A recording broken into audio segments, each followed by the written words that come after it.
కడప జిల్లా వల్లూరు మండలం పుష్పగిరి పెన్నా నదిలో ముగ్గురు యువకులు గల్లంతయ్యారు. గల్లంతైన వారిలో కడప టౌన్ కేఎస్ఆర్ఎం ఇంజనీరింగ్ కాలేజీకి చెందిన హర్షవర్ధన్, కడప విశ్వనాథపురానికి చెందిన హరిబాబు, కడప ఐటీ సర్కిల్కు చెందిన కృష్ణ చైతన్యగా గుర్తించారు. గల్లంతైన వారిలో హరిబాబు మృతదేహం లభ్యం కాక మిగతా వారి కోసం గజేతగాలతో గాలింపు చర్యలను చేపట్టారు.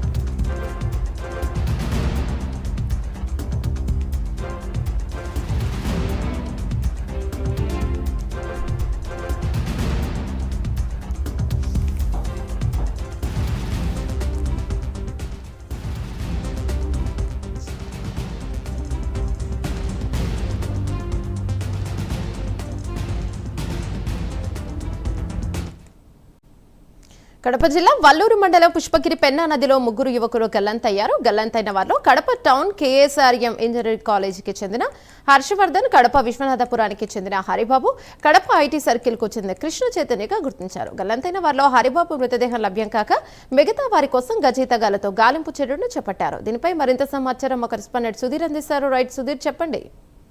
ఏమన్నా ముఖ్యంగా చూసుకుంటే కనుక ఏదైతే కడప నగర సమీపానికి ఉన్న దగ్గరలో ఉన్నటువంటి పుష్పగిరి పెన్నా నది అయితే కనుక ఇవాళ ముగ్గురు యువకులు అయితే కనుక గల్లంతైన పరిస్థితి నెలకొందని చెప్పుకోవచ్చు. అయితే ముఖ్యంగా ఇవాళ ఆదివారం సెలవు దినం కావడంతో కూడా ఏదైతే ముగ్గురు యువకులు బెస్ట్ ఫ్రెండ్స్ గా ఉన్నారు. ముఖ్యంగా చూసుకుంటే కనుక ఏదైతే కడప నగరానికి చెందినటువంటి కేఎస్ఆర్ఎం ఇంజనీరింగ్ కాలేజీలో చదువుతున్నటువంటి హర్షవర్ధన్, అలాగే కడపకు చెందినటువంటి విశ్వనాథపురానికి చెందినటువంటి హరిబాబు, అలాగే కడప ఐటీఐసర్ కి చెందినటువంటి కృష్ణ చైతన్య, వీళ్ళు ముగ్గురు కూడా ముగ్గురు ఫ్రెండ్స్ గా ఉన్నారు. ఈ నేపథ్యంలో ఈ రోజు ఆదివారం కావడంతో కూడా ఒక్కసారిగా ఏదైతే పుష్పగిరి దగ్గర ఉన్నటువంటి పెన్నా నదిలో కూడా ఈత కోసం దిగడం జరిగింది. అయితే ఒక్కసారిగా అక్కడ నుంచి ఏదైతే సుడిగుండాలు ఉండడంతో కూడా ఆ సుడిగుండాల్లో అయితే కనుక ఇద్దరు యువకులు దాంట్లో చిక్కుకోవడం జరిగింది. మరో యువకుడు అయితే కనుక పూర్తిస్థాయిలో కూడా అక్కడ ఉన్నటువంటి స్థానికుల సమాచారంతో అతనైతే కనుక ఈ గజీతగాళ్ళు కాపాడి అతను బయటికి తీసుకొచ్చి పూర్తిస్థాయిలో కూడా అతనికి అయితే కనుక ఏదైతే చికిత్సను అందించడం జరిగింది. ఈ నేపథ్యంలో ఇద్దరు యువకులు కూడా గల్లంతైన పరిస్థితి అయితే ఉంది. ఇప్పటికే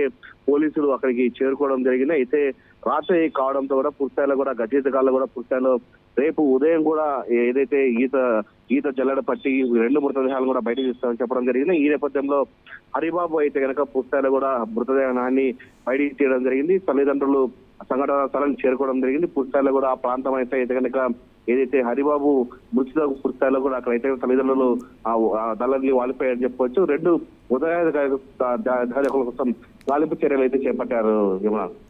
థ్యాంక్ యూ సుధీర్.